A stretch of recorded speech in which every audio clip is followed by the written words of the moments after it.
cube with another integer. Here are some facts about divisibility. An integer is divisible by 2, that is an even number, if and only if its final digit is divisible by 2. Do you notice the funny word there, IFF? That's a standard mathematical shorthand for the phrase if and only if. It gives you the equivalence, complete equivalence of two assertions. To return then to divisibility, an integer is divisible by 3, if and only if the sum of its digits is divisible by 3, and by 5, if and only if its last digit is a 0 or a 5. Let's apply these rules to the number 714. It's divisible by 2 because 4 is divisible by 2. It's divisible by 3 because the sum of its digits is 12. And it's not divisible by 5 because it doesn't end in a 0 or a 5. Now, another concept we need is that of prime numbers. Incidentally, large prime numbers play a crucial role in the encryption codes these days that give you digital security. Obviously, any integer is divisible by itself and by 1. Well, if you have an integer greater than 1 that is only divisible by itself and by 1, we say it is prime. For example, we can check that 2, 3, and 5 are prime numbers. But 15 isn't because 15 is divisible by 3, for example. Some facts about prime numbers. There are infinitely many. Not that easy to prove, but if you find the right clever argument, not necessarily that hard either. For the fact, every integer can be factored in a unique way into a product of prime numbers. That's called the prime factorization theorem. Let's see how it works for the number 132. Obviously, that's not a prime number. It's divisible by 2. A factor of 2 to the negative 66. In turn, the 66 produces another factor of 2. Is the 33 a prime number? No, it's equal to 3 times 11. And now every factor I have there is prime. So this is the prime factorization of the number 132.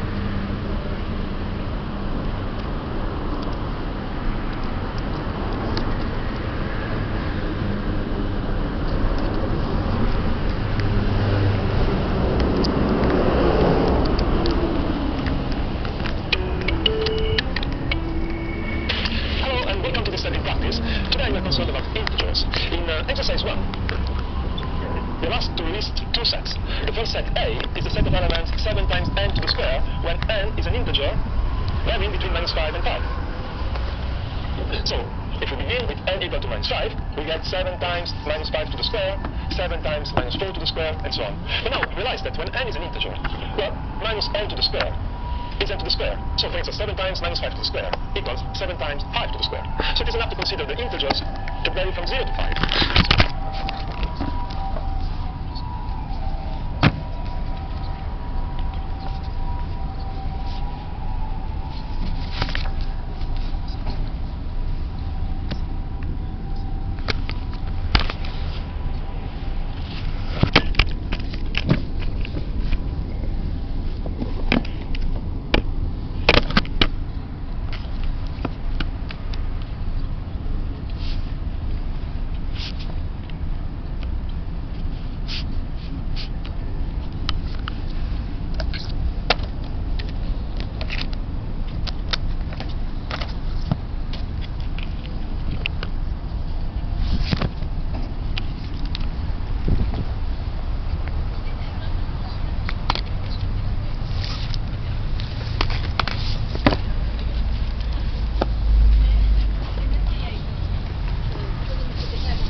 So 7 times 0 to the square, 7 times 1 to the square, 7 times 5 to the square, and then the elements of B. 1, 3, 6, 10, 15.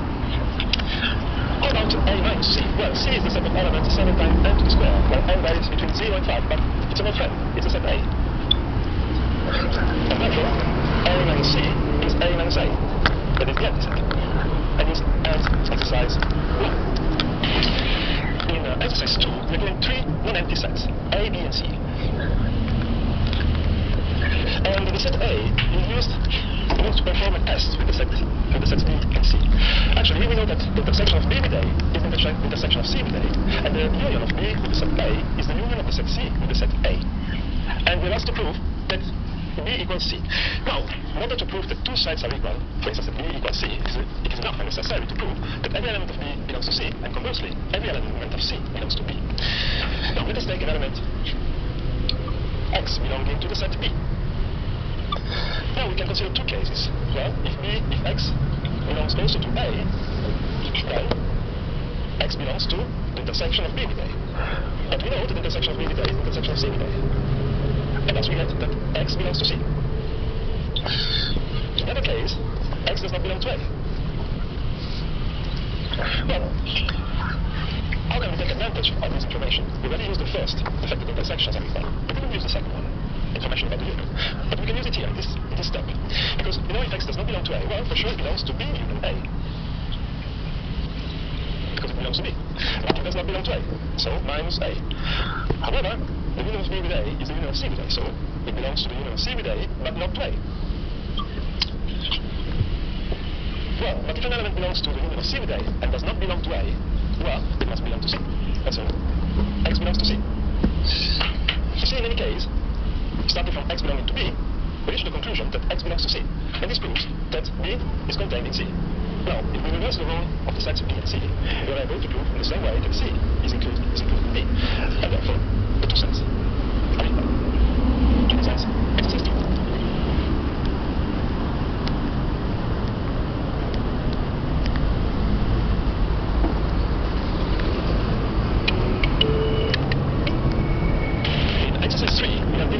Formula, stating that the sum of the integers from 1 to n equals n times n plus 1 over 2. Now here, n is an integer, n is greater than 1. So let us call P of n this proposition, and we check the validity of P of n for n equal to 1, 2, and 3. Now, for n equal 1, P of 1 states that 1 equals 1 times 2 over 2.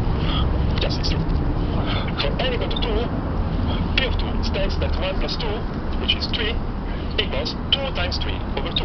Well, it's true. And for n equal to 3, P of 3 states that the sum 1 plus 2 plus 3, which is actually equal to 6, equals 3 times 4 over 2, which is also 6. So it is true. Now, there is a story behind this formula. It seems that the teacher wanted to punish Gauss when he was at school and asked him to count the integers from 1 to 100. He wanted to give him a difficult and boring task. However, Gauss immediately answered, or after a few seconds answered, that the sum of the integers from 1 to 100 equals 50 times 101. Well, how did he get this? Well, simply, he proved this formula and applied it to n equal to 100. The application to n equal to 100 gives 100 times 101 divided by 2, which is exactly 50 times 101. So, we can already prove this formula by what is called Gauss method. Let us let us call S of n the sum of the integers from 1 to n. So 1 plus 2 plus n minus 1 plus n. Now, let us write again the sum by reversing the order of the terms. So we begin with n, and then we've got n minus 1 plus 2 plus 1. And the reason is that if we sum the terms on each column, we get n plus 1. So here we get n plus 1, here we get n plus 1, again here we get n plus 1, and here we get n plus 1. How many times does n plus 1 appear? Well, exactly n times, so there are n terms in this sum. So the sum of these terms, which is twice the sum of that we are considering, is equal to n times n plus 1. And this is also 2 times the sum that we're considering, the sum of the terms from 1 to n. So we get 2 times S of n equals n times n plus 1. So we divide by 2, we immediately obtain that the sum of the integers from 1 to n equals n times n plus 1 over 2. This ends exercise 3, and also this step in practice. See you in the next step in practice.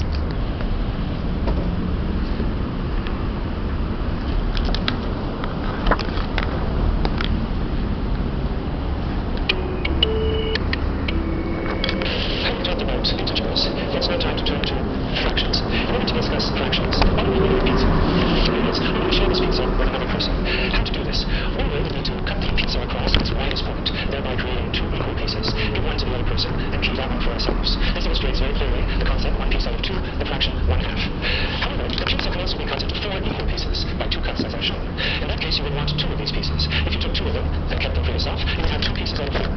Now, 2 out of 4, if you do the prime factorizations, of the number 2 and the number 4, you see the 2 cancels out and you get back to the fraction 1/2. In other words, 2 quarters is the same as 1/2, except that 2 quarters is a reducible form of the fraction, whereas 1/2 is an irreducible form. To see how to reduce more complicated fractions, consider this one.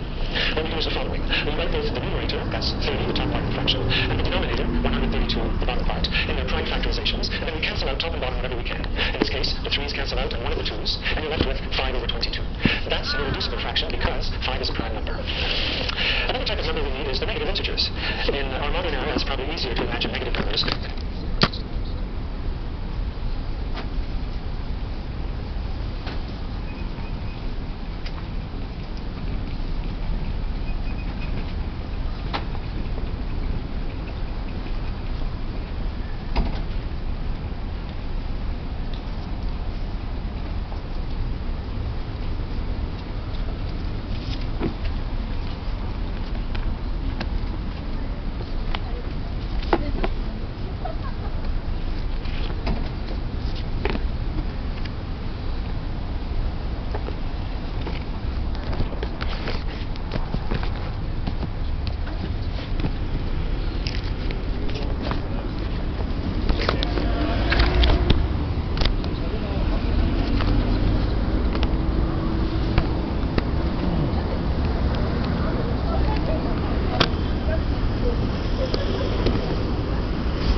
That's the 5 divides a to the square.